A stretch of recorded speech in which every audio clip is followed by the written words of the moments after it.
It's often a rainy day in Ketchikan, but that doesn't mean your health should be sacrificed. This is Wet Weather Wellness.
Holy smokes, it's a sunny day in Ketchikan.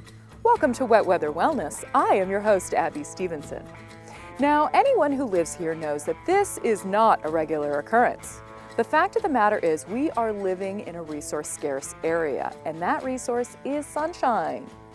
Before living in Ketchikan, believe it or not, I lived in the desert, and I didn't always have water. And I knew that when I heard the toilet making that whirring noise, where it's like whoosh, it meant that the water had turned on, and the name of the game was to stop what I was doing and pay attention to the water.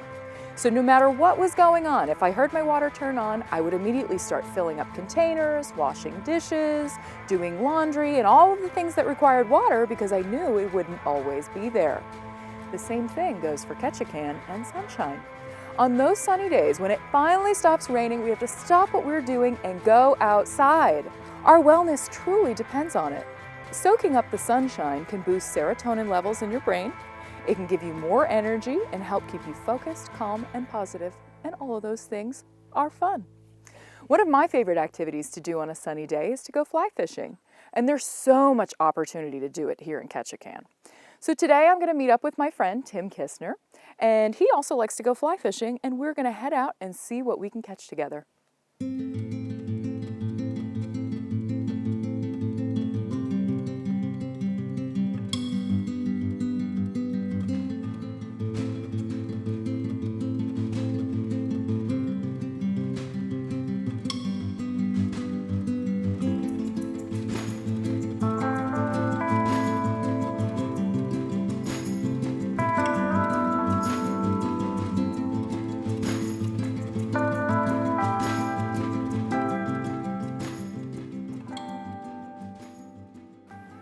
Abby.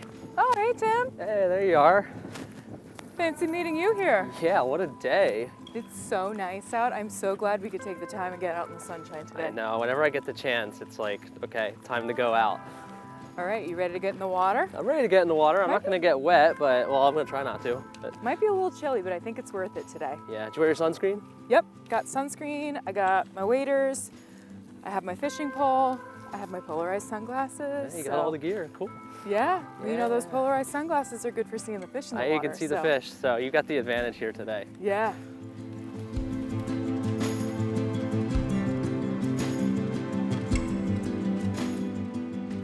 Okay, Tim, I have to admit, I am a beginner fly fisher person. That's fine, I pretty much am too. I mean, I have a little experience, but not a whole lot. I'm no expert here. Okay, so I thought maybe we could cross compare for anybody else who is also a they're just getting into fly fishing, Yeah. what are some of the essentials, the bare essentials that we need in order to get out there?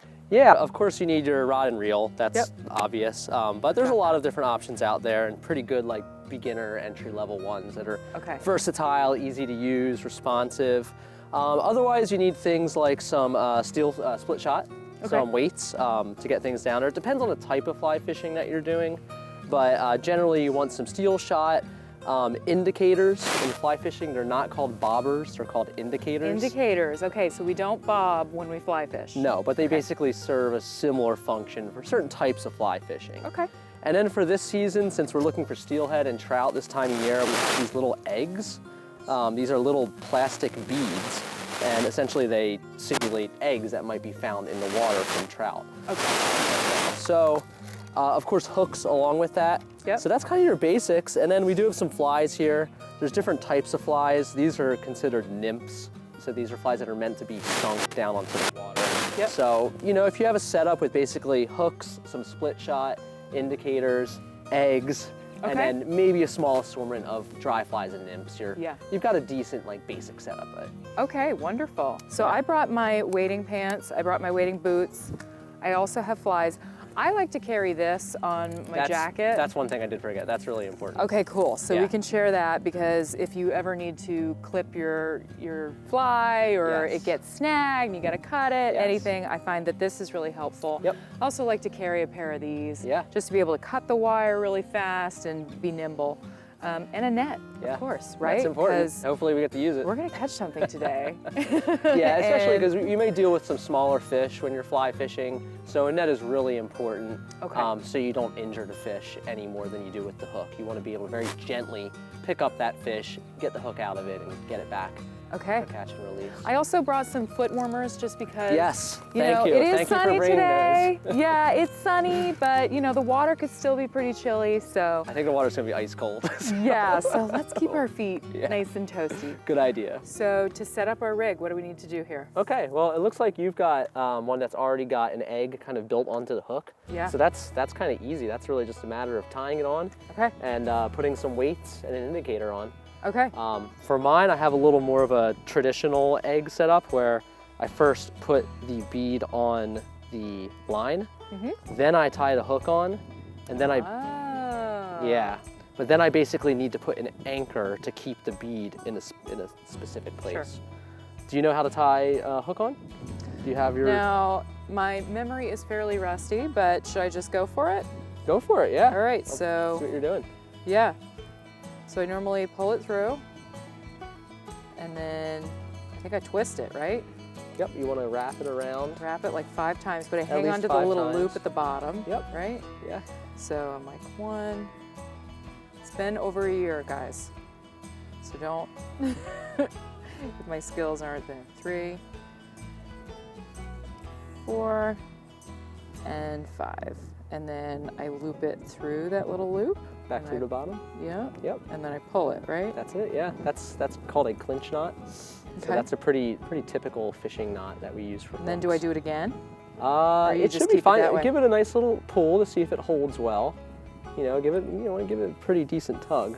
Yeah. But that should be all you need. All right, great. And then Yeah. you just kind of trim the edges. Definitely Now, trim the I had a lot of edges. slack here at the end. I didn't need to have this much No. slack. I could have done it with a lot less. Yeah, but it's easier it's easier to have that slack and cut it because it just makes it easier to make those loops.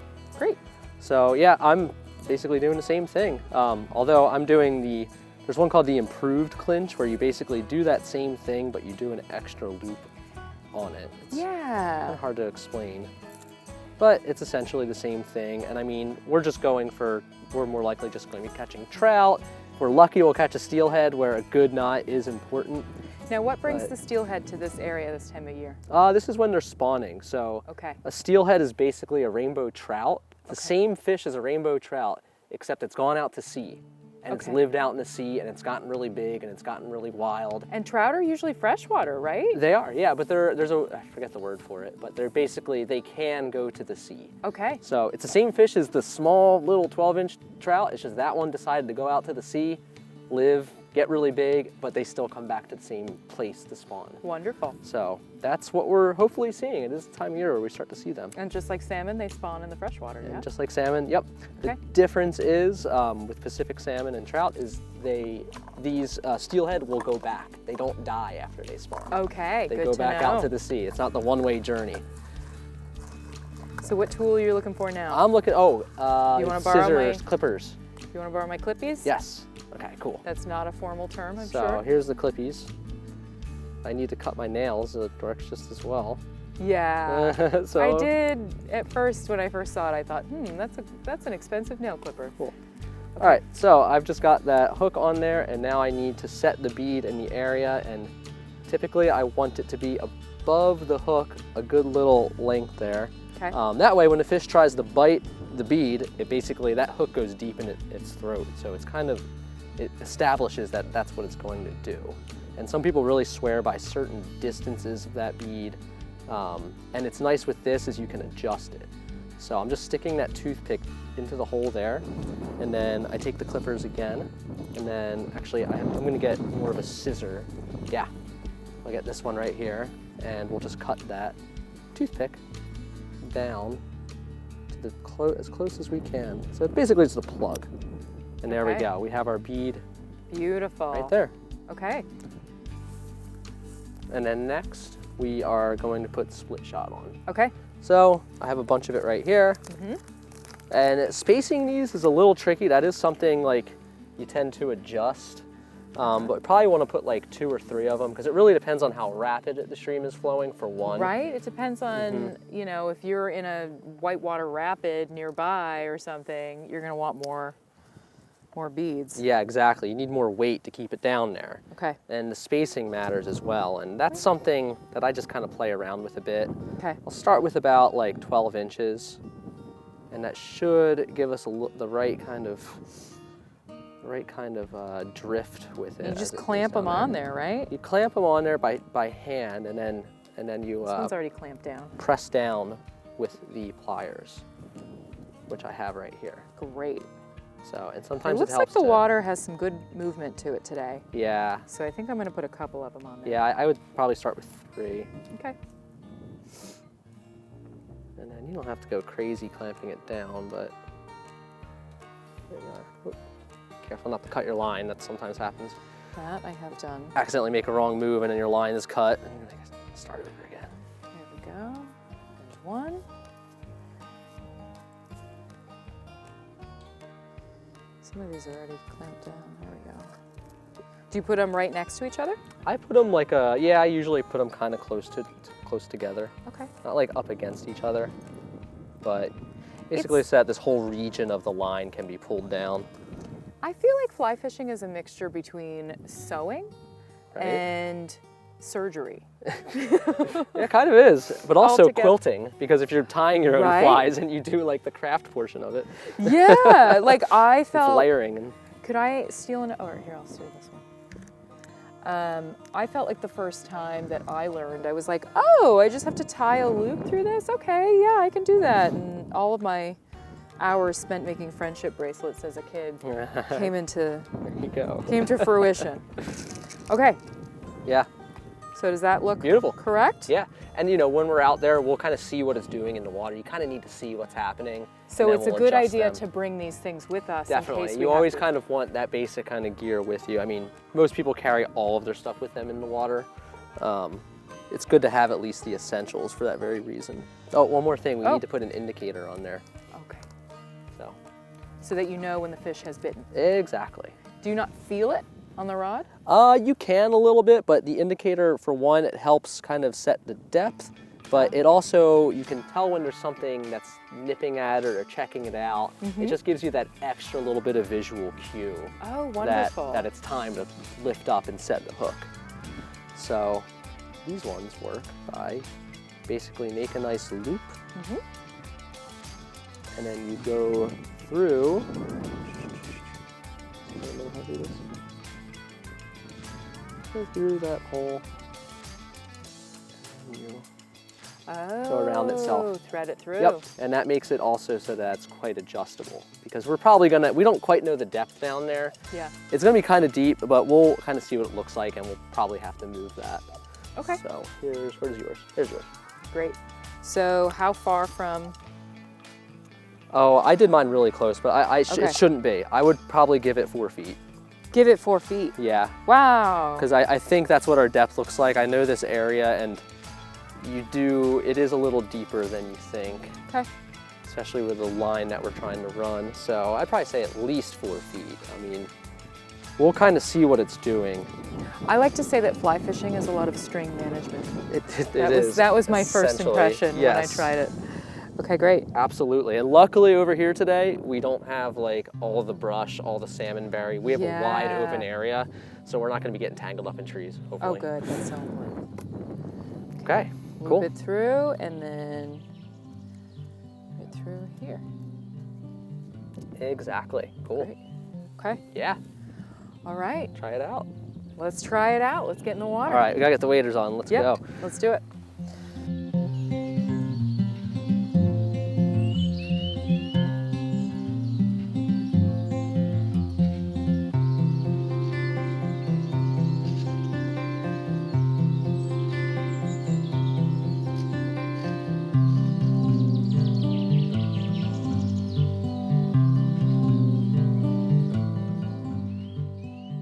All right, Tim, we're all suited up. Where should we go? What do you look for when you're looking for a fishing location? Well, today we're fishing where this creek flows out into the lake. So basically the fish are going to be coming up through this lake and then going up this stream to spawn. That's their destination here. So do you want to go kind of at a cross point or an intersection of where the fish might go? Yeah, we're looking for kind of the areas where there's deeper levels and more flow where the fish can kind of find places to stay, where they don't have to swim against the current the Okay. whole time. They tend to like it deeper, but we definitely have to be in where the water's flowing a little more, but just kind of finding those little areas that are almost like little refuges for the fish to kind of stay out of the current. But we do want to be in that stream. So let's say behind a branch or something? Is that what you're We thinking? look for stuff like that. The water kind of tells us some clues sometimes. We can look for eddies where water's kind of whipping back around, where the current isn't exactly flowing, but it's kind of circulating. That's what I'm for that. noticing. Right over there, I can see the current is going this way and this way, so you know that Yeah. there's an eddy right there. Hey, You look think for that? look for places like that and just try it. And the joy with fly fishing is you have so many casts. We're probably gonna cast these fly fishing rigs, I don't know, 100 times today. You can just throw it, let it sit, see what happens, whip it up, try again, reposition. I mean, that's the beauty of it. You can really work the water. That's why I'm out here today. I have to Yeah. say, what really makes me want to do fly fishing is I like to practice the casting. Exactly. And I like to be out here and feel the sunshine. I feel better already, you know? My freckles know, are right? starting to I peek know. out, and I feel more alive now that we're outside in the sunshine. Yeah, So. me too. All right, let's Feels hop good. in the water. Let's Cool. do it. Yeah. I see little fish swimming around in here. That's a Yeah. good sign.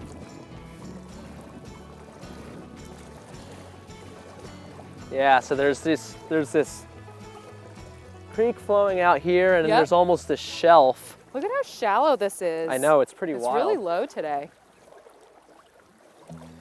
All right, I haven't felt the cold water rush into my boots didn't yet. want to speak too soon. I know, it's only a matter of time, but I am quite comfortable in my gear. I think that having the right gear matters. Absolutely. And you find out pretty quickly if there's a hole in your waders. That makes sense. All right, yeah, see, this just keeps going out. This is just that creek flowing, Okay. brings out all these rocks, and we can see there's kind of a drop off up ahead. Okay, And that's what we'll try to fish so around. we're gonna fish on the edge of the drop off? Yeah, we'll try doing that, yeah. Let's do it. So it looks like it drops off there. It's getting Because a you little can see deeper that the here. water gets a bit darker there. Is Oh, that yeah. what you're referring to? Exactly, yeah. Yeah, Starting to get there. okay. Yeah, I do remember that there is a drop, so be careful. Yeah, I know, right? I'm getting a little That scared. has gotten me a few times. Yeah, and then kind of looking for that current. Uh-huh.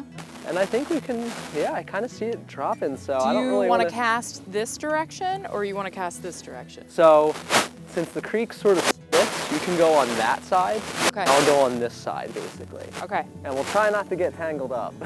Yes. But it might happen. So but that's fine. I will walk this way a little bit. Yeah, I mean, that's what really matters to me, is just being out here. Yep. Hearing the float planes go by. Yeah. And feeling the wind. And there's so much that we miss that we don't realize that we're missing when it's raining out.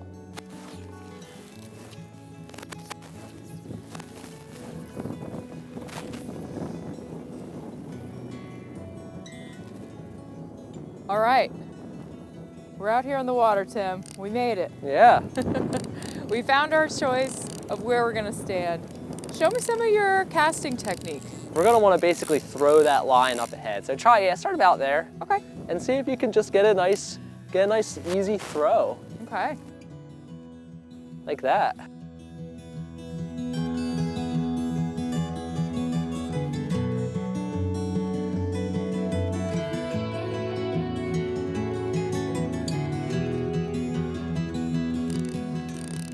So here's how I roll cast. I don't know if that's helpful or not, but.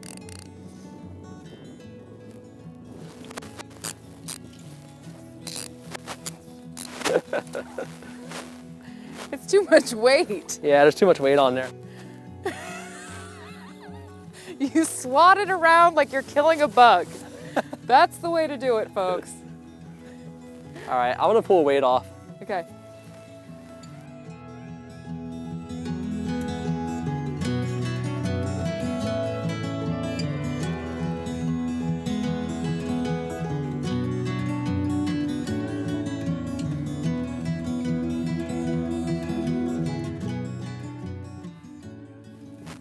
Are you a one-handed caster or a two-handed? One hand. You're a one-hander? Yeah. We have a heavier rig on here, so. Okay.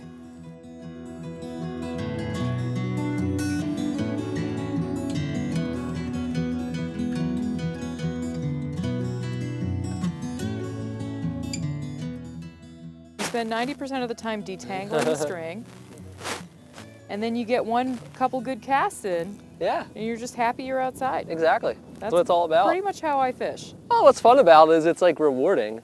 Because when you get a good cast, it just feels so good. It really does.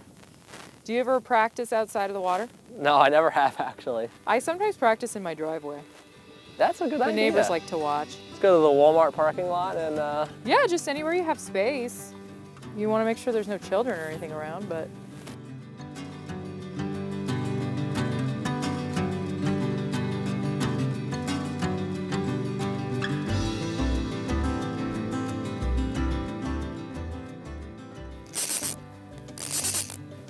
Do you put your finger over the string when you cast? yeah, I Yeah. keep it, yeah, for like that, looks like you want to have like the extra slack out like Yeah. that, you know.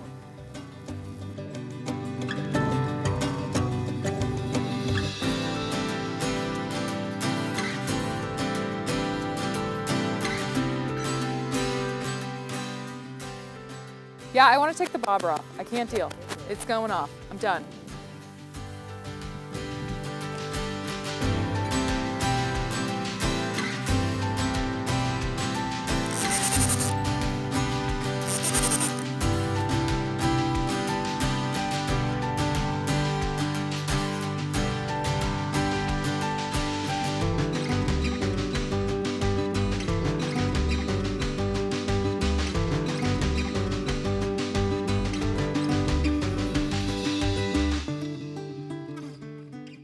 All right, where are we aiming towards? All right, you want to, just cast upstream because we have this nice little trench between us. Okay. So we're gonna kind of cast upstream and then let the current just kind of slowly pull that bait through. Okay. Oh, felt something there. Yeah, that felt like it. And then, you can look by feeling, you can look by the way your line pulls, because if anything bites onto it, you're gonna see your line change ever so slightly.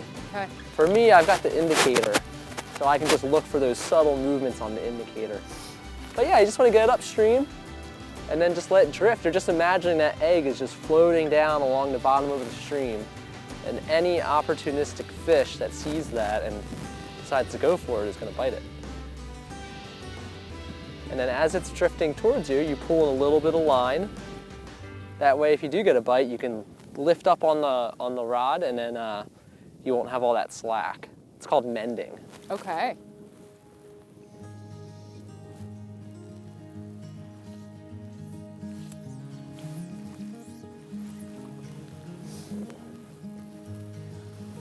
Now, I believe the key is you want to cast so that your fly hits the water first before the line, Yeah, definitely. because the fish can sniff out something fake. Oh yeah, absolutely.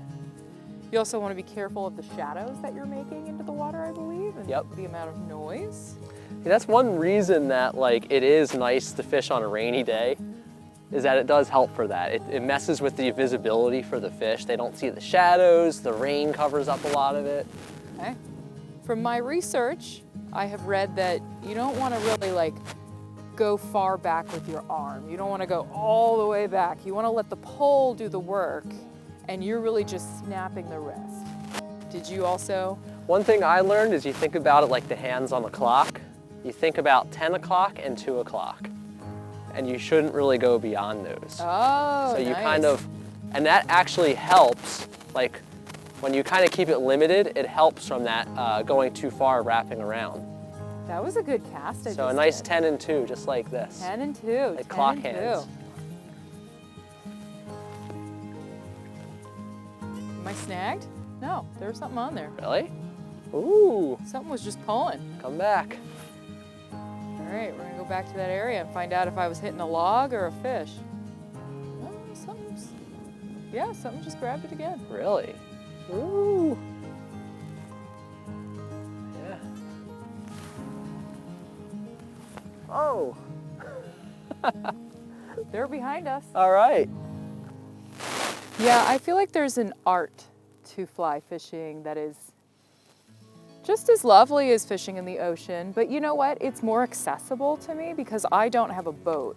And I do feel like there is a barrier sometimes to entry of getting off the rock Yeah. or doing something on a rainy day if you don't have a boat or a plane to be able to do that. That's so true. And so this gives you the ability to do something without requiring you to, make thousands of dollars in investment.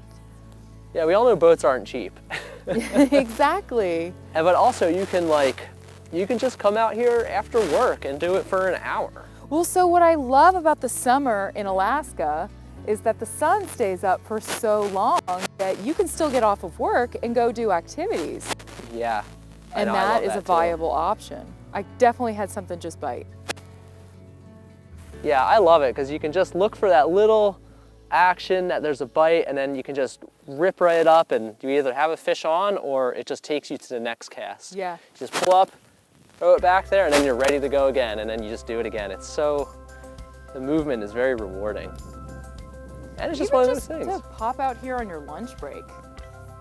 Yeah, you could do that. Just take whatever time you can when the sun is out and do an activity that's good for you. It doesn't have to be fly fishing per se. Maybe it's going for a bike ride. Maybe it's just walking. Yeah, Going just for walking a around walk. this lake is, Yeah.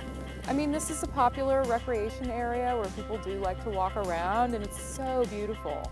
I do always forget about how accessible Ward Lake is. Like, I often kind of think about hiking as like, I gotta go do this big trail, I gotta put my gear on, I gotta get the dogs ready. But Ward Lake, you can just pull right up. Just do it.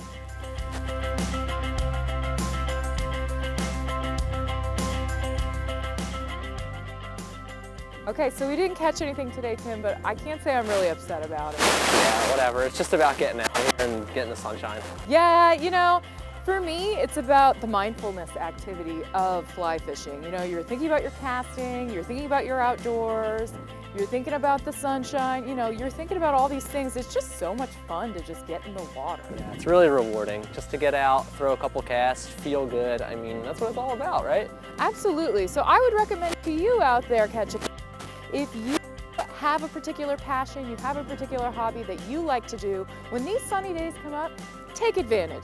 Keep your fly fishing gear right near the door. Keep your cycling gear right near the door. Just be ready to go and enjoy with whatever time that you have, because our wellness really depends on it. Absolutely. All right. Thanks, Tim. Yeah, absolutely. Thanks for taking us out today.